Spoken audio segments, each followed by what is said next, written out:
Hi friends, Professor Gauri welcomes you on 100 on 100 in Eco platform. And today I'm going to take up the differentiation between direct taxes and indirect taxes.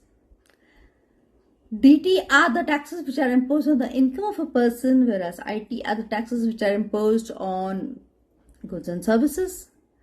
DT are paid by the same person on whom they are imposed, whereas IT are the taxes which are levied on one person but they are paid ultimately by another person. DT can be shifted, IT cannot be shifted. DT are inconvenient to pay, whereas IT are convenient to pay. DT are progressive, whereas IT are regressive. And the examples: income tax and income tax and capital gains are the examples of DT, whereas GST and excess duty are the examples of IT.